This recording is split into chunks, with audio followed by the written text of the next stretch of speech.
Olá, meu amigo, olá, minha amiga. No ar, o Quer Fazer Entrevista? Muito obrigado pela sua audiência, está acompanhando a programação da nossa TV Católica, TV do Bom Pastor. E agora começa o nosso programa de jornalismo, informação, prestação de serviço através das entrevistas, dos convidados, muitos deles que você solicita, que você sugere. Pode continuar sugerindo através das nossas redes sociais, pelo telefone, assuntos e convidados. E hoje nós vamos voltar a falar sobre saúde mental, principalmente nesse período que estamos vivenciando, né? A pandemia que está realmente causando medo clínico, econômico, social, mas também impactos na saúde mental. Estamos aqui hoje com o psiquiatra Francis Silveira, que aceitou o nosso convite para a gente tratar desse tema. Francis, muito obrigado por estar aqui conosco na TV Kefas. Agradeço a oportunidade de se fazer presente. Obrigado, Márcio. Estaremos aqui para tentar abordar aí a temática saúde mental e o que dizer nesses tempos difíceis, né, que estamos vivenciando em prol aí de uma sociedade mais informada, uma sociedade que possa aí estar estreitando os laços, principalmente a nossa relação que é de extrema importância, a psiquiatria com esse mundo moderno. Haja vista que a psiquiatria, desde o tempo dos primórdios, né, traz aí grande influência na sociedade. Então nós vamos estar abordando de maneira a ajudar aí a população de maneira em geral. E eu peço a você que preste atenção, porque recentemente nós tivemos aqui um psicólogo falando sobre a profissão de psicólogo, sobre a questão da pandemia acima de tudo, falando sobre a formação do psicólogo, e agora estamos com um psiquiatra que também atua na questão da saúde emocional, comportamental, e é bom a gente começar, Francis, fazendo uma diferenciação, né? Porque se confunde muito psicologia com psiquiatria. Qual é a diferença das duas profissões? A verdade é que o psiquiatra é médico e um dos ramos de especialidades médicas é a psiquiatria, que anteriormente era um ramo também, além da especialidade médica, era um ramo também da neurologia, que foi com o passar do tempo ficando essa especialidade distinta da neurologia. Então, o quesito principal que a ciência, né, da medicina, que tem um ramo aí da psiquiatria. A psicologia já é um ramo, né, da ciência estudada pelo psicólogo. O psicólogo não tem formação médica nesse sentido. Então, certo? Você, por É exemplo, claro é que uma coisa, eles trabalham juntos, né? Sim. A medicina junto com a psicologia, bem como a medicina com a fisioterapia, Sim. assim seria também o psicólogo e o psiquiatra. São ciências que se confluem no sentido de ajudar o ser humano na completude do entendimento, né, do seu funcionamento mental. Trabalham em conjunto, né? E qual é a atuação, por exemplo, com o paciente? De que forma o paciente chega? Qual é o perfil desse paciente que é atendido por um psiquiatra, que as pessoas muitas vezes pensam, né? Hoje em dia o sofrimento mental ele é muito intenso. Procura um psiquiatra, procura um psicólogo, o que eu devo fazer primeiro? Procuro um primeiro, depois procuro outro. Como que é esse perfil do paciente? Obviamente, sim. Dependendo das manifestações clínicas do paciente, primeiramente ele pode buscar o psiquiatra ou até mesmo o psicólogo. Sim. Vai depender do acesso desse paciente também, Sim. porque verdadeiramente não conseguimos assim trabalhar sem essa interface. Os sintomas podem ser de leve, moderado a grave, então nada impede do paciente procurar ajuda dos dois, em ambos, fazer esse acompanhamento. Só que não tem aquele que vai primeiro ou outro. Pode ser, né, até as duas especialidades, essas duas ciências tentando trabalhar juntos em prol do paciente. E a gente vê também que muitas pessoas falam, não sei se você tem essa noção, falam assim, não, psiquiatra é para tomar remédio, né? Psiquiatra só vai para tomar remédio, não para conversar, não para orientar, e sim tomar remédio. Não é isso, né? É claro que a avaliação psiquiátrica, dentro da sua avaliação ali, utiliza-se métodos e instrumentos que fazem para que cheguem a um diagnóstico e determinar a gravidade disso daí. Então, o psiquiatra acaba fazendo dessas escalas, valendo essas escalas de avaliação, para que possa ali traçar o perfil do paciente, do ponto de vista de personalidade e até mesmo de algum tipo de adoecimento. Utilizamos desde DSM-5 até mesmo do CID-10 para que classifique esse indivíduo e trate-o. Então, não quer dizer que a pessoa precise de ir primeiro no psicólogo para depois no psiquiatra. Possa ser de maneira, tanto ele procurar ajuda no psicólogo e com interface da psiquiatria ser ajudado, ou até mesmo com a psiquiatria procurar essa interface da psicologia para buscar ajuda. Então, vai se valer dessa avaliação, tanto longitudinal quanto transversal do momento que ele se encontra. Dessa forma, vai ser avaliado, com a avaliação do estado mental. E a gente utiliza de exames psíquicos, através de escalas, que nos ajudam a diferenciar esses transtornos, que são vários aí no nosso meio, né? Com relação a esses transtornos, esse sofrimento mental, quais os mais comuns que chegam ao seu consultório, Francis? É importante salientar que o Brasil hoje é o primeiro país no mundo em ansiedade. É o segundo em transtornos de humor, de maneira em geral. Então, os mais frequentes nesses tempos de pandemia, eu costumo dizer que antes mesmo dessa pandemia já existia uma pandemia prévia. Sim. A pandemia da solidão.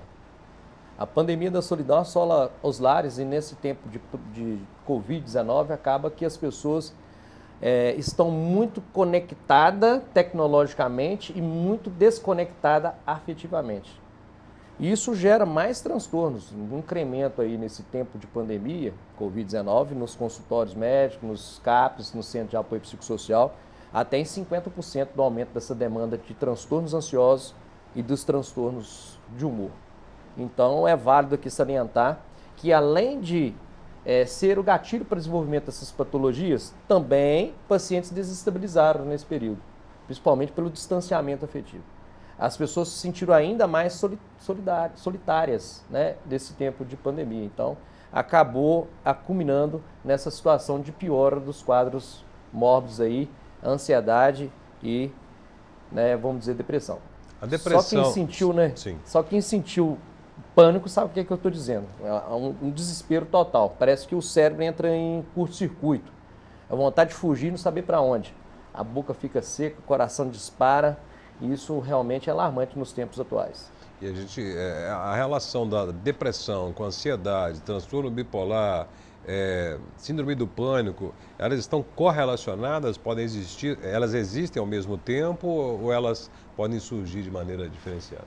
É importante dizer assim, transtorno de ansiedade, de maneira geral, os transtornos ansiosos, são separados dos transtornos do humor. Mas esses podem coexistir, a gente chama de comorbidades. Mas transtorno ansioso não leva à depressão, e depressão não leva à ansiedade. Fato é, são transtornos separados, de classificações que podem coexistir como comorbidades, mas não um levando a outro. Obviamente, quem tem depressão tem uma possibilidade também de ter um quadro ansioso associado, por conta dessa correlação clínica, porque a amígdala, que é responsável pela a manutenção de substâncias que são relacionadas aí aos neurotransmissores, nesse paciente tem uma desregulação, que a gente chama de hormônio, são neurotransmissores. Há uma desregulação desses neurotransmissores que acaba levando o indivíduo, tanto do ponto de vista com transtornos ansiosos e transtornos depressivos. Ou até mesmo a gente chamado aí transtorno do humor, de maneira geral. O transtorno do humor tem outras subclassificações. Vou fazer um apanhado geral, transtorno do humor, pode haver também o transtorno do humor, que a gente cita aqui, o transtorno afetivo bipolar, que é o transtorno do humor bipolar. Quando a gente fala humor, muitas pessoas pensam alegre e triste, explosivo e calmo. Seria assim? Na verdade, o humor é aquela remissão dos sentimentos, não é apenas uma tristeza. Sim. São sentimentos que são válidos aí, que comportam o ser humano, como disforia, uma irritabilidade maior, a apreensão, a angústia e outras manifestações. É um conjunto de manifestações. O humor, então, ele é um recorte daquilo que ele sente. O afeto daquilo que ele apresenta, daquilo que ele expressa. Seria dessa maneira. E bipolar porque esses sentimentos eles podem acontecer de forma, durante o dia, por exemplo, várias vezes? Seria assim? Não bem assim. Então, como que é bipolar? Nós podemos dizer que a bipolaridade seria uma doença de fase, que possa ser considerada em períodos de muita baixa energia, onde o humor possa se apresentar de maneira deprimida, vamos dizer, de 1 a 2 meses ou variavelmente, dependendo do tipo de transtorno afetivo bipolar, e com muita energia, que possa haver aí com humor mais eufórico, um humor mais irritado, um humor mais um pouco impaciente, e isso possa ocorrer nos quadros depressivo bipolar ou quadros, né, de afetivo bipolar em fase, a fase do entendimento aí, eufórico ou em mania, né? E o estado pode ser tanto hipomoníaco no bipolar tipo 2, como eufórico no bipolar tipo 1, na fase de entendimento maníaco, certo? Então, é baixa energia, períodos de muita baixa energia, fase de muita baixa energia e fase de muita energia. Seria contemplado assim. Isso não é novo, né? Esses transtornos não são novos, mas com um avanço tanto da psicologia quanto da psiquiatria, esses casos vêm sendo mais tratados, vêm sendo mais buscados profissionais pelas pessoas que têm esse sofrimento, vem se falando mais, clareando mais sobre essa questão da saúde mental. Mas certamente nesse período de pandemia houve uma explosão de casos e até um agravamento desses casos, não é? E você falou que antes disso já existia, mas tem outras situações, por exemplo, de coisas que chamam mais atenção, e duas coisas que muitas vezes preocupam, que é a questão de pessoas que provocam mutilação, se cortam, pessoas que se tornam agressivas ao ponto de cometer crimes ou a violência contra as pessoas, e o suicídio, né, que está preocupando muito, que é uma pandemia também, não é? O que pode levar a essas situações extremas? As situações extremas são expressadas também advindo em 90% a 95% dos casos, pacientes que cometem suicídio está relacionado ao transtorno, de maneira geral, transtorno, né, psiquiátrico. Entre os transtornos psiquiátricos, os mais frequentes relacionados ao quadro de suicídio é a depressão, certo? Em torno de 35% desses pacientes. Além do mais, podemos ter relação, com o ponto de vista das pessoas que têm mais impulsividade, que têm mais instabilidade, os transtornos de personalidade. Entre os transtornos de personalidade, a gente chama atenção para o transtorno de personalidade borderline. É aquela personalidade instável. É a personalidade que muda de maneira muito acentuada durante o dia, vamos dizer assim. E muito comum no nosso meio moderno o uso de substância de psicoativo. Sim. São os transtornos por abuso de substância psicoativa. Entre elas a cocaína, e tudo isso aí acaba culminando o indivíduo a cometer o ato suicida em si. O indivíduo que comete suicídio está tentando sanar um problema interno, né? Dessa angústia, dessa tristeza, dessa gravidade de algum transtorno mental. Sabidamente que a cada 40 segundos no mundo uma pessoa suicida. É muita coisa. Muito sério, né? Isso mata mais do que o coronavírus. Então, haverá um incremento depois dessa pandemia, em torno de até a cada uma pessoa, né, que não tem um ponto de taxa de desemprego, possa aumentar o suicídio, a taxa até em torno de 1,6%. Variavelmente no Brasil, a taxa de suicídio por 1.000 habitantes é de 4,6 por 1.000 habitantes, por 100 mil habitantes. E no mundo em geral, até que nós estamos até abaixo, de maneira de taxa global. No mundo é a taxa mais ou menos em torno de 14,5% por 100 mil habitantes.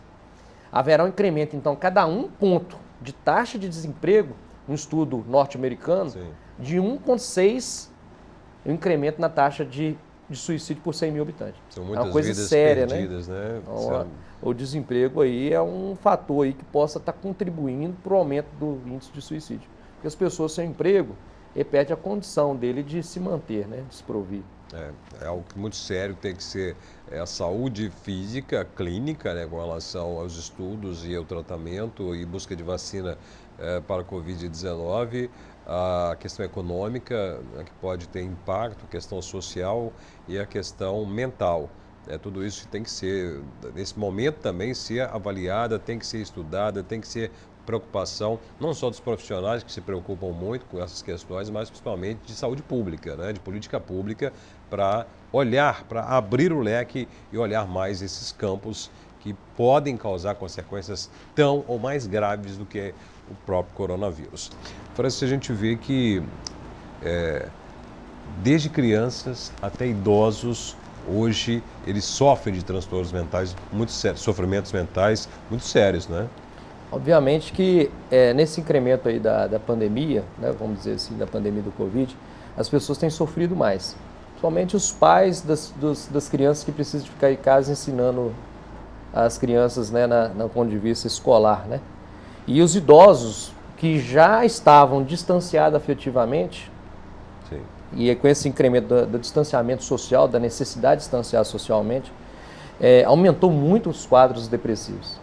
E o risco de suicídio na faixa etária de acima de 65 anos aumenta consideravelmente, até 10 vezes mais de uma população em geral. Meu Deus. É um incremento muito acentuado. Então, idosos, para quem, pelo findar da vida, próximo a esse findar da vida, acaba tendo quadros depressivos mais acentuados. E esse massacre de informação, principalmente no início, dizendo os idosos são grupo de risco, se pegarem o coronavírus, pegar a Covid, vão morrer. Não é isso? Imagina o impacto na cabeça desse público. Com certeza. Essas pessoas que já estavam ali na solidão, nessa pandemia da solidão, acaba que ficaram ainda mais distanciados afetivamente e também tem um ponto de vista econômico. Querendo ou não, essas pessoas têm menos acesso à saúde, têm menos acesso a medicações de ponta, têm menos acesso a informações que suavizam, né, que traz aí orientações adequadas. Então, cabendo válido aqui trazer informação de que essa faixa etária também precisa de realmente ter uma aproximação aí com os familiares, porque verdadeiramente as pessoas ainda estigmatizam o adoecimento mental. Então, nós estamos aqui para esclarecer que psicofobia, que é aquela, como se dizer que depressão é uma frescura, que depressão é a coisa ali da mente, que depressão é uma coisa ali que é momentânea. Então, deve-se valer atenção para esse público especial idoso, que verdadeiramente tem sofrido mais de que verdadeiramente sofria tempos atrás, por conta dessa condição de isolamento e distanciamento afetivo. Você falou uma questão importante sobre esses sinais, né? Quando nós devemos, e temos que generalizar, não é o idoso, não é a criança, não é o adolescente, não, são aqueles que têm situações, todos nós estamos sujeitos, estamos em algum momento tendo algum sofrimento mental. E quando buscar ajuda, né? Quando uma tristeza, quando um quadro de tristeza deve preocupar, um quadro de ansiedade deve preocupar, porque eu acho que tristeza, ansiedade, preocupação é algo inerente do dia a dia da vida da pessoa, né? Márcio, todos os sentimentos devem ser vividos. A tristeza, a alegria, a angústia, a mágoa, e todos eles devem ser vividos. O problema é a proporção desse tipo de sentimento. Então, verdadeiramente, as pessoas que procuram um profissional é quando o funcionamento dele social e o funcionamento laboral dele começa a ter prejuízo. É de achar que o trabalho já está um pouco mais penoso, é de não conseguir de ter mais relacionamentos sociais, distanciamentos que possam gerar aí mais desconforto. Então essas pessoas devem procurar ajuda, porque só por ter tristeza não é uma condição de procurar ajuda. Vamos dizer que essa tristeza que perdure por mais de 30 dias, com comprometimento do funcionamento social e laboral, deve-se procurar ajuda. Eu vi recentemente, né, agora a gente falando já na parte de ajuda, de tratamento, que o Brasil é, se não me engano, o maior consumidor de ansiolíticos do mundo. Você falou que o número 1 em ansiedade, logicamente, é ansiolítico. Quando é o momento de se prescrever medicamento e como é esse tipo de tratamento, que a gente sabe que esse tipo de medicamentos, eles trazem efeitos colaterais muito sérios? É importante salientar realmente que o Brasil é o número 1 no mundo em automedicação. As pessoas cada vez mais buscam saciar uma necessidade do imediatismo, que é ali, a qualquer maneira, a qualquer custo, sanar um problema de frustração, vamos dizer. Mas, verdadeiramente, as pessoas devem procurar uma ajuda profissional e até ter prescrição de acordo com algumas classificações. A gente utiliza no consultório uma escala para poder avaliar o paciente da sua intensidade, do seu sofrimento. As escalas que a gente utiliza de maneira, em geral, é Hamilton para ansiedade, para depressão, e Beck para depressão. Então, essas escalas vão predizer, nos ajudar a categorizar e dar um prognóstico, dar uma indicação ali de tomar medicação ou não. Porque nem tudo é medicalizar. Porque a gente precisa atentar, porque frustrações podem ser passageiras. Agora, a intensidade disso, bem como a situação de tempo de sofrimento que vai valer o emprego ou não da medicação. E há casos que essas situações, esses sofrimentos mentais, esses transtornos mentais, tem tempo, tem cura com a ajuda da medicação ou outros tratamentos, ou é uma questão crônica, é como se fosse um problema de diabetes, por exemplo, que tem que viver a vida toda em controle? Não necessariamente. Há hábito, né, que alguns pacientes requerem de medicações por período, né, ao longo da vida. Porque, sabidamente, que o primeiro episódio depressivo, dar exemplo, o indivíduo tem a possibilidade de ter recaído em torno de 30%. O segundo episódio depressivo, em torno de 60%. O terceiro episódio, em torno de 80%. Chance de ter recaído. Então vai depender tanto da gravidade dos sintomas, bem como também da recorrência desses sintomas, para que se possa predizer o tempo de uso dessas medicações. A princípio, em torno do primeiro episódio, se usa medicação de 1 a 2 anos, até haver uma remissão completa. Tem pacientes que perduram por mais tempo, que precisa fazer algumas investigações, até mesmo revisar o diagnóstico a princípio. e também investigar outras causas que possam ali estar interferindo na psicodinâmica do caso, pela não melhora. E até mesmo a interação do profissional, que é importante também haver ali uma transferência para com o profissional e ajudas de outras especialidades, né? Bem como aí a psicologia que possa nos amparar de maneira a fazer algum tipo de terapia que possa ajudar o indivíduo.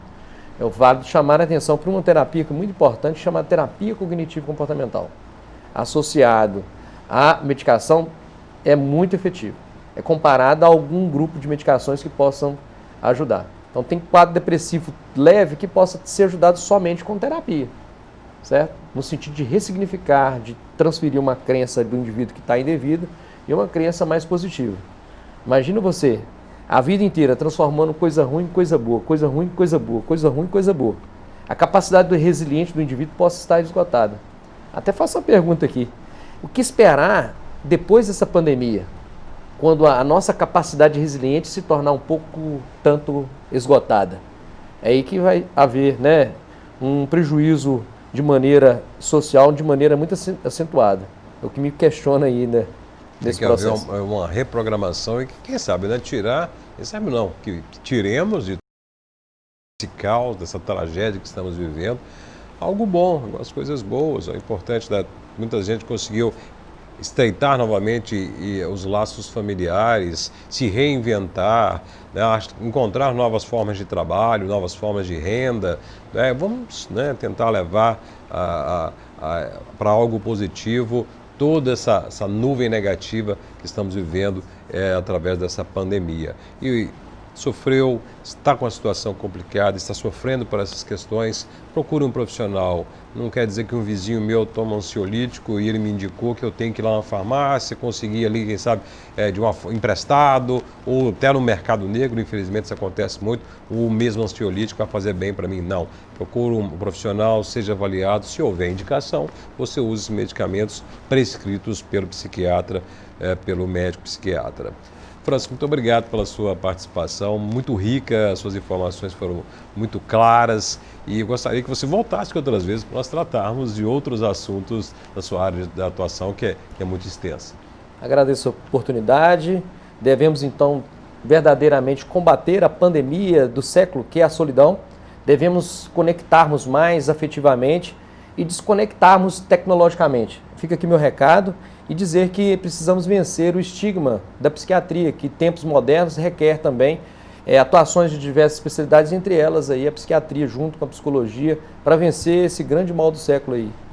Grato pela oportunidade, Márcio, em me fazer-me aqui presente. É a alegria toda nossa, né? Nós somos aqui uma TV católica, estamos sempre levando informação, levando oração para você. A fé é importante, acreditar em Deus é importante, exercitar essa fé é importante para nosso alívio de problemas, de tristezas, de angústia, de ansiedade, mas logicamente que a procura de profissionais, ela também é importante. Obviamente, a fé é preditora do controle dos impulsos. Amém.